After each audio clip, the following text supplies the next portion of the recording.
98 people from Africa reached Annapolis Harbor on September 29, 1767, on the ship named Lord Ligonier. 42 people had died during the trip across the sea. Among those still alive was a 17-year-old Mandinka fighter who would spend the next 55 years refusing to let anyone forget his name. The official records from Spotsylvania County, Virginia, show a slave bought that October who was given the name Toby. But what those records do not show, what plantation ledgers purposely left out, and what family Bibles refused to admit, was the planned effort to wipe out not just a man's identity, but the living memory of a whole way of life. This is the story of how one African turned the harshness meant to crush him into a lasting memory that would outlive his captors. What you are about to hear has been hidden by 2 centuries of silence, and the truth is much more troubling than anything you have been told. Before we go on with the story of the man who became known as Toby, make sure you have subscribed to Liturgy of Fear and hit that notification bell so you do not miss stories like this. And we would love to know, leave a comment telling us what state or city you are listening from now. The facts of what happened next come from sources that took almost 200 years to come forward. The Gambia River cut through West Africa like a wound that never healed, carrying British ships further into the land than any other waterway on that coast. By 1767, the trading post on James Island had processed tens of thousands of captured Africans, but the need from Virginia tobacco farms had reached very high levels. The wars between local kingdoms gave slave raiders chances to act, and the British Royal Africa Company paid top prices for young men with warrior training. In the village of Jufura, 2 miles from the British fort, the KINTE clan kept their reputation as metalworkers and holy men despite the constant risk of raids. The Mandinka people had survived for centuries by mastering the skill of seeming helpful while secretly holding on to their traditions. They taught their children to be careful near the river, to never go into the forest alone, and to run at the first sight of the Slati, African slave traders who worked for European buyers. Omoro Kinte understood these dangers better than most. As a blacksmith, he had seen the iron chains that bound captives for transport. He had heard the tales of villages emptied overnight, of families torn apart and sold to different ships. He taught his oldest son the traditional skills of making drums, not just to save their culture, but as useful knowledge. A young man who could craft musical tools might be kept alive on a slave ship to keep spirits up among the prisoners. The boy's name held importance in Mandinka tradition. KUNTA meant complete or whole, a name given to firstborn sons who were expected to continue the family's history. At 17, he had finished his manhood training, learned to hunt with a spear, and could recite his family's history back 7 generations. The village elders spoke of him as someone who would one day become a respected elder himself. On a morning in early July 1767, KUNTA went into the forest near Jufur to find wood for drum making. The specific kind of hardwood he needed grew 3 miles from the village, far enough to be dangerous, but close enough that many young men made the trip often. He carried no weapon. Mandinka warriors did not hunt on sacred gathering places, and he moved with the confidence of someone who had known these paths since he was a child. What KUNTA did not know was that British Colonel O'Hare's troops had reached James Island 3 days earlier, bringing orders for a large shipment of slaves to fill Virginia's need for workers. The Lord Ligonier sat anchored offshore, its captain under pressure to fill the ship's capacity of 140 captives before the weather changed. The usual groups of African slave traders had been called to action, paid extra money for young males between 15 and 25 years old. 4 Slatee had been watching KUNTA since he left the village. They were skilled at their job, men who had perfected the art of surprise attack over dozens of successful captures. They knew to strike fast, to overpower their target before any sound could warn nearby villages, and to tie up captives so fully that fighting back became impossible. The attack happened with frightening speed. The first hit came from behind, a wooden club striking KUNTA's shoulder and forcing him to his knees. Before he could scream, hands covered his mouth while others held his arms. They moved with practiced teamwork, tying his wrists with rope and wrapping cloth around his head to blindfold and gag him at the same time. Within 90 seconds, KUNTE went from a free man to trade goods. The Slatees dragged him 3 miles to a holding area near the river, where 24 other captives sat chained in a temporary pen. Some were from Jufur's nearby villages. Others had been caught weeks earlier and brought from areas further inland. All showed the same signs of shock and fear. The sudden change from person to property happened so quickly that the mind struggled to make sense of it. For 3 days, KUNTA stayed in that holding area while the Slatee collected more captives. The conditions were purposely harsh. Very little food and water, exposure to the sun during the day and cold at night, and the constant presence of guards who hit anyone who made too much noise. The mental effect was as planned as the physical abuse. These men wanted captives who understood that fighting back meant pain, that helping them was the only way to stay alive. When the Lord Ligonier's crew came to get their cargo, they brought a British ship's doctor named Dr. Thompson. His job was to check each captive for sickness, injury, or flaws that might lower their value. The checkup was careful and took away their humanity, looking at teeth, feeling muscles, examining bodies with the same care a farmer might give to livestock. Of the 32 captives shown, he rejected 7 as not suitable. KUNTE passed the inspection. At 17 years old, he was exactly what Virginia tobacco farms needed. Young, strong, and trained in hard work from years as a blacksmith. The British paid the Slatees in rum, cloth, and iron bars, the usual money for the slave trade. KUNTE became the property of Captain Thomas Davies, simply written in the ship's log as male, about 17 years, Mandinka origin. The trip from shore to ship happened in small boats that carried 10 captives at a time. British sailors handled this transfer with practiced skill, knowing that this moment when captives first saw the huge ship that would carry them across the ocean often caused desperate attempts to escape. They kept everyone chained and moved quickly. KUNTE's first sight of the Lord Ligonier showed him the large size of what was happening. This was not a raid on one village. This was an industrial operation that had been improved over decades of practice. The ship was designed specifically for human cargo, with many decks changed to hold as many bodies as possible in the smallest space.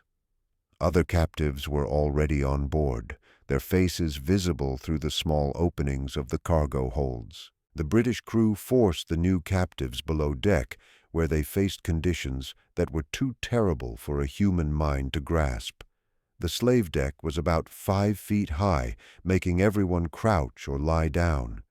The space given to each person was roughly 16 inches wide and 6 feet long, barely enough room to lie flat. The heat was stifling, the air thick with sweat and fear. Wooden platforms divided the space into 2 levels, effectively doubling the number of captives that could be squeezed into each area. The crew chained captives together in pairs, right ankle to left ankle, making it impossible to move alone. Extra chains ran along the walls, connecting to the ankle shackles and stopping anyone from reaching the stairs. The mental effect of these restraints went beyond just physical prison. They made it clear that survival for one person depended on the cooperation of whoever you were chained to. KUNTE found himself chained to a man named Fanta, captured from a village 50 miles inland. Neither spoke the other's language perfectly, but they shared enough common Mandinka words to talk about basic needs. Fanta had been held for 2 weeks and knew the ship's routines: when food came, how to position your body to avoid the worst aches, and which British sailors were most likely to give. The Lord Ligonier stayed anchored for another week, while Captain Davies made deals with coastal traders for more captives. During this time, conditions below deck quickly got worse.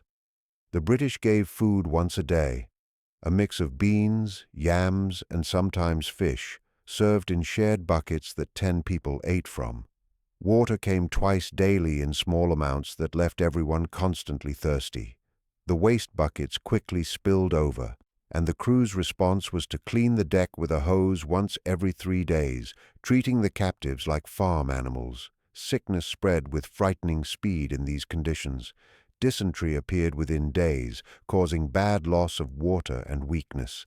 A fever went through one part of the hold, killing 4 men in the first week. The ship's doctor checked the sick but did not try to treat them. His job was to see if they might get well enough to be sold, not to give them real medical help. On July 5, 1767, the Lord Ligonier sailed from Africa with 140 captives chained below deck. Captain Davies wrote in his log that he was happy with the cargo's quality and expected a trip that would make money. What he did not write down was the planned harshness needed to keep control over that many desperate people trapped in terrible conditions.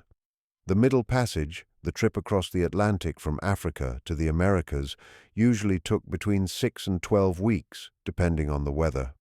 The Lord Ligonier's path would take them past the Cape Verde Islands, then southwest across the ocean's widest point, before catching the trade winds toward the Caribbean and up the North American coast to Annapolis. For the captives, the voyage became an endless cycle of pain, broken up by brief moments on deck. British rules required bringing slaves topside once a day for exercise. 30 minutes of forced movement while still chained, supposedly to stop muscle wasting but really to lower the death rate enough to protect profits. These moments offered the first chance for captives to talk despite language differences and recognize the scale of their shared problem. KUNTA's training as a warrior and his cultural lessons were useless in this setting. Everything he had learned about bravery, respect, and fighting back meant nothing when you were chained in darkness with no weapon and no idea where the ship was taking you. The mental torture was planned. Being alone from everyone who spoke your language, not knowing your destination, and the physical weakness from little food and water made clear thinking almost impossible. But KUNTA noticed patterns in the British crew's behavior. The sailors who brought food were less careful during rough weather. The deck exercise happened at the same time each day unless storms stopped it. The ship's doctor seldom went into the holds between formal checks. These observations meant nothing for an immediate escape, but they showed that the ship's actions followed routines that could possibly be used later. Other captives made similar observations. A man named Kadi, who had been a trader before his capture, understood some English from dealing with British merchants. He listened closely to conversations among the crew and told others what he learned.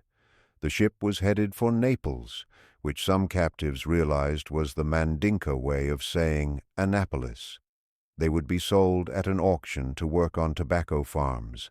The British expected most of them to die within 10 years from the brutal working conditions. This information created an impossible choice. Several captives talked about trying a revolt once enough of them reached the deck at the same time. But the chains made organized action almost impossible, and the British crew was armed with muskets and cutlasses. Any rebellion that failed would result in the immediate killing of everyone involved. The risk calculation was cruel: attempt to escape and almost certainly die, or accept slavery with the slight chance of eventually being free. KUNTA listened to these talks, but did not join in. His father had taught him that warriors choose their fights based on a realistic chance of winning, not on pride or despair. Everything about their current situation made rebellions suicidal, but he secretly stored every detail about the ship's routines, every weak point in the British crew's procedures, every piece of information that might be useful later. 3 weeks into the trip, a fever swept through the hold with terrible speed. The same conditions that made the space a hell: extreme heat, no airflow, dirty water, poor sanitation, created perfect breeding grounds for infectious disease. Men who had survived capture and the journey to the ship died chained to their partners. their bodies left in place for hours or sometimes days until the crew noticed and took them away. The ship's doctor, Dr. Thompson, recorded each death in his log without feeling. By his estimate, a 15% death rate was acceptable on slave voyages. 30% needed an investigation. If deaths went over 40%, the captain would face criticism from the Royal Africa Company for bad management. The dead were not people who had lost their lives. They were inventory that affected profits. KUNTA's partner, Fanta, caught the fever during the 4th week. The first signs were clear: shaking chills despite the heavy heat, a bad headache, growing confusion. Fanta was clear-headed enough to know what was happening to him, and in a moment of heartbreaking clarity, he apologized to KUNTA for what was coming next. Within 2 days, Fanta died, and KUNTA spent 18 hours chained to a dead body before the British crew noticed and removed it. The crew did not give KUNTA a new partner. Instead, they shortened his ankle chain and attached it directly to the wall, giving him even less ability to move than before. This separation was not planned. The crew simply had not captured enough slaves to replace all the dead. But it made KUNTA's mental pain worse. For weeks afterward, he existed in a state of almost total lack of sensory input, surrounded by suffering people but unable to talk in a meaningful way with anyone. Just when we thought we had understood the full horror of the Middle Passage, the conditions on board the Lord Ligonier became even worse. The weather turned violent as the ship got closer to the center of the Atlantic. And what happened next would test every survivor's will to live. If you are finding this story as troubling as we are, hit that like button to support our content. Share this video with someone who should hear this history, and subscribe to Liturgy of Fear. Let us continue with the nightmare that was still unfolding. The storm hit during the 7th week at sea. Atlantic storms in late summer tested even experienced ships like the Lord Ligonier. Captain Davies had crossed this route 24 times, but every trip brought weather that could turn deadly within hours. The first signs came at dawn: a sudden change in wind, clouds gathering on the western horizon, an alarming drop in air pressure that made the air feel heavy and still. Davies ordered the crew to secure all cargo and get ready for rough seas. For the captives chained below deck, this preparation meant absolutely nothing changed. They remained tied up in the same positions, but now the ship began to rock and roll with increasing violence. Men who had been lying down were suddenly thrown against their chains as the vessel tossed sideways. The wooden platforms above their heads creaked and groaned, threatening to collapse under the shifting weight. The worst part was the water. Atlantic storms drive waves over the deck, and on slave ships, that water had nowhere to go except down into the holds through the small air vents.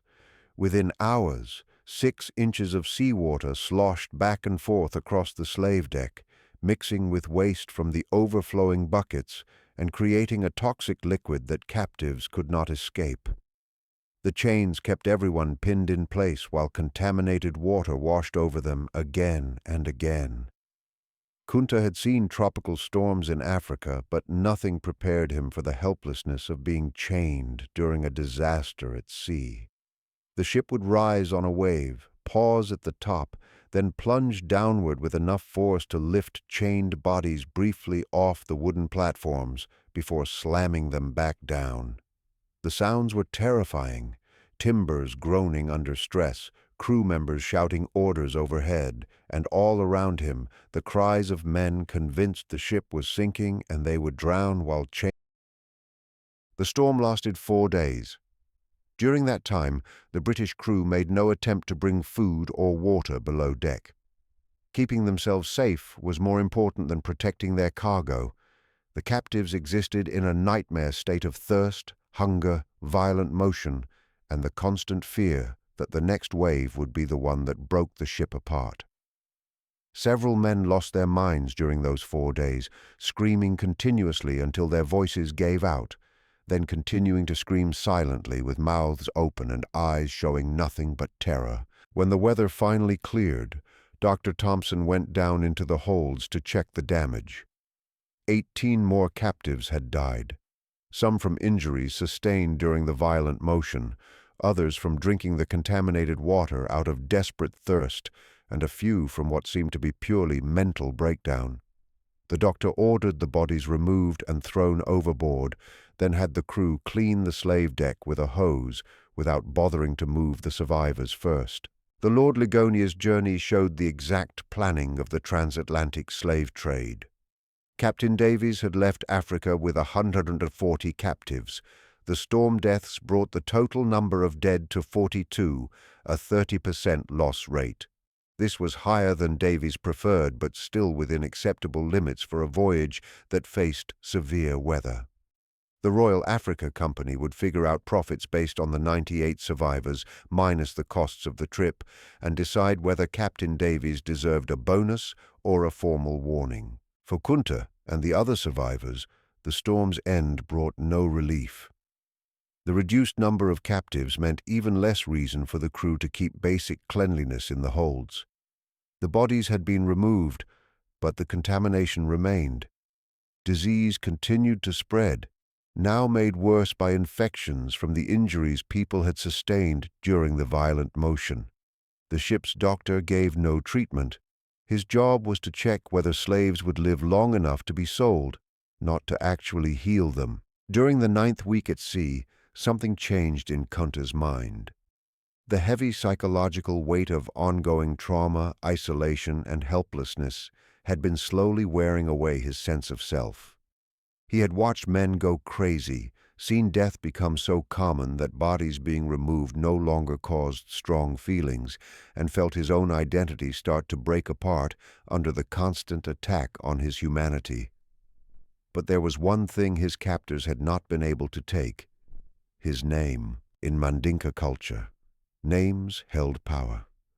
They connected you to your ancestors, defined your place in the community, and represented your essential identity. KUNTE meant whole or complete, and his father had chosen it specifically to show that this child would grow to achieve his purpose. As long as KUNTE remembered his name, remembered the words his father had spoken during his naming ceremony, remembered the lineage that stretched back 7 generations, some core part of him stayed beyond British control. Other captives near him had begun to lose their names. Under the sustained trauma of the Middle Passage, memories became unreliable. Men who had boarded the ship knowing exactly who they were found themselves struggling to recall basic facts about their previous lives. Languages merged together. Cultural practices that had seemed eternal in Africa began to feel like half-remembered dreams. The British did not need to actively wipe out these identities. The conditions they created did that work automatically. KUNTA began a personal ritual that would keep him going through the remaining weeks of the voyage. Each morning during the brief exercise time on deck, he would silently recite his full family line. I am KUNTA KINTE, son of Omoro KINTE, grandson of Kayaba KUNTA KINTE, the holy man of the KINTE clan of Jufure.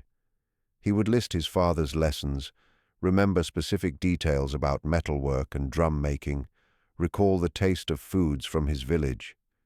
These memories became his way of fighting back, proof that he existed as a complete person despite British attempts to turn him into merchandise. The Lord Ligonia sighted the North American coast during the 11th week.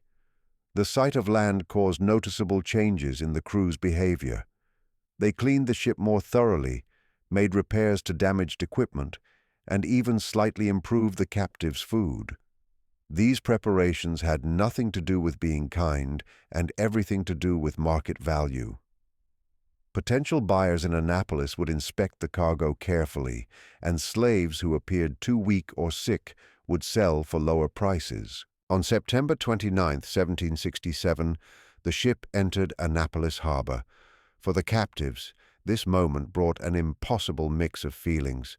The journey that had killed 42 of their companions was finally ending, but what awaited them on land was decades of slavery with no clear path to freedom, in a country whose language they did not speak and whose customs were completely strange. The British followed a careful process for handling slave ships.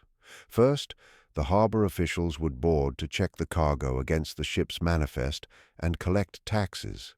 Then, the captives would be brought on deck in small groups, still chained, for an early inspection by potential buyers. Only after this pre-sale viewing would the actual auction take place, usually within a week of arrival, to keep the costs of feeding and housing the cargo low. When KUNTE first saw Annapolis, the difference from Africa overwhelmed his senses. The buildings were completely different, wooden structures with pointed roofs instead of round mud huts with thatched coverings. The weather felt strange, cooler and drier than the tropical humidity he had known his entire life, and the people were almost entirely white, with only a few Africans visible working along the docks. The Maryland Gazette published an advertisement on October 1st, 1767. Just imported in the ship Lord Ligonier, Captain Davies from the River Gambia, a cargo of choice, healthy slaves for sale at Annapolis on Tuesday the 7th of October.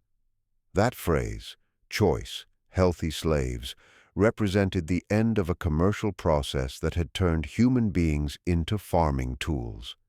The 42 dead were not mentioned in the advertisement. The trauma experienced by the survivors was not important. What mattered to the Maryland tobacco planters was that 98 Africans were now available for purchase, ready to labor in conditions that would likely kill them within a decade. The auction itself happened at a tavern near the Annapolis docks. Potential buyers arrived to inspect the merchandise, looking at teeth, checking for signs of disease, assessing physical strength. Some asked the ship's doctor about the captives' origins, believing that certain African peoples made better workers than others. The doctor described KUNTA's group as Mandinka, generally considered suitable for farm work and less likely to attempt escape than some other groups. This assessment was terribly wrong, but white colonists' understanding of African societies was so limited that they treated all captured peoples as essentially the same. John Waller arrived at the auction, representing his family's tobacco farm in Spotsylvania County, Virginia. The Wallers were a well-known family. John's grandfather had been a rich landowner, and the family kept multiple properties worked by dozens of enslaved people. John needed several young male slaves to replace workers who had recently died from sickness or work-related injuries, and he had brought enough money to purchase 3 or 4 captives. When John examined KUNTA, he saw exactly what he needed: a teenage male with clear physical strength, no obvious diseases, and the kind of solid build that suggested capability for long-term hard work. The fact that KUNTA met his eyes directly, a sign of defiance that more experienced slaveholders would have recognized, John interpreted as evidence of intelligence rather than resistance. The bidding was short. Other planters were interested, but John offered a competitive price quickly and secured the purchase. The transaction was recorded in standard business terms. 1 Negro male, approximately 17 years old, paid in full, transferred to John Waller of Spotsylvania County. KUNTA had been the property of the British Crown while aboard ship. Now he was private property, with John Waller holding the same legal rights over him as over any other farm equipment. The journey from Annapolis to Spotsylvania County took 3 days by wagon. John transported his new purchases in the cargo bed, still chained, with minimal food and water. This was not deliberate cruelty. It was standard practice based on the widespread belief that slaves needed to understand their lower status from the very. The 3-day journey gave John chances to teach basic commands in English, instructing the captives words like work, stop, food, and sleep. KUNTA understood nothing. The English language had no connection to Mandinka or any other African language he had encountered. The sounds seemed harsh and sharp, lacking the tonal qualities that made Mandinka words carry multiple meanings depending on how they were spoken. Without any shared language base, communication happened entirely through hand signs and repetition, with violence as the primary teaching tool for obedience. The Walla plantation covered several hundred acres along the Rappahannock River. Tobacco was the main crop, helped by corn and vegetables grown for local use. The labor force was made up of about 30 enslaved people, mostly African-born, with a few second-generation slaves who had been born on the plantation. A white overseer named Connolly managed daily operations under John Waller's general oversight. Connolly's approach to management relied heavily on threats and controlled violence to maintain control. When KUNTA arrived at the plantation, the enslaved community watched with the careful assessment of people who understood that new arrivals changed the social order. Would these Africans be cooperative or rebellious? Did they speak any common language with the existing workers? Were they skilled in any crafts that might earn them easier work assignments, or would they become field hands, subject to the most brutal labor? John Waller's first order of business was renaming his new property. In his ledger, he recorded, "Negro male purchased Annapolis, October 1767, given the name Toby." This renaming was not random. It was a planned step in the process of changing a person into a slave. African names were supposedly too hard for white people to say, and more importantly, they represented a cultural identity that needed to be wiped out. A slave named Toby had no connection to Africa, no history beyond what his owner allowed, no identity except as property. When Connolly introduced KUNTA to the other slaves using this new name, pointing at him and saying Toby repeatedly, KUNTA's response was immediate and natural. He pointed to himself and said clearly, "KUNTA KINTE." Connolly thought this was a failure to understand rather than a refusal to obey, and repeated the name more slowly and loudly, "Toby." "KUNTA KINTE," KUNTA said again with the same clear insistence. In that moment, the basic conflict that would define the next 5 decades of his life became clear. John Waller owned KUNTA's body, controlled his labor, could sell him or beat him or work him to death, but KUNTA's name, the core of his identity, remained his own. Connolly's solution to this communication problem was violence. He hit KUNTA across the face, then repeated the name Toby while pointing at him. KUNTA responded by saying his real name again. Connolly hit him harder. KUNTA, drawing on his warrior training and his father's lessons about dignity under stress, kept eye contact and repeated KUNTA. What Connolly and John Waller failed to understand was that they were witnessing cultural values that had sustained the Mandinka people for centuries. KUNTA had been taught that names held power, that identity went beyond physical situations, and that a man who accepted a false identity lost something more important than life itself. From KUNTA's view, being beaten for saying his name was painful but acceptable. Accepting a false name would mean spiritual death. This argument went on for 3 days. Each time someone called him Toby, KUNTA would correct them with his real name. Each correction earned physical punishment, beatings, reduced food, isolation. The other enslaved people on the plantation watched this conflict with mixed feelings. Some admired KUNTA's courage. Others saw it as foolish defiance that would bring harsher treatment for everyone. An older enslaved man named Fiddler, who had been born in Africa but had lived in Virginia for 40 years, approached KUNTA during a work break. Speaking in broken Mandinka, mixed with English, Fiddler tried to explain the reality of their situation. The white men owned everything, including the ability to choose names. Resistance on this point was pointless and would only bring suffering. It was better to accept the name Toby in public while keeping your true identity private, but KUNTA could not accept this compromise. His father had taught him that partly giving in to injustice always led to completely giving in. If he accepted a false name, even in public, he would be recognizing the white men's power to define his identity. That recognition would be the first step toward becoming the property they claimed him to be, rather than a person who was being held in unfair captivity. On the fourth day, John Waller brought KUNTA to the plantation's main house for what he called a lesson in obedience. The process was systematic and purposely public. Waller had KUNTA tied to a post in full view of the other slaves, then explained through Connolly's translation what was about to happen. KUNTA would be whipped until he accepted his new name. This was not punishment for a specific bad behavior. It was an educational demonstration about the nature of absolute power. The whipping began with careful precision.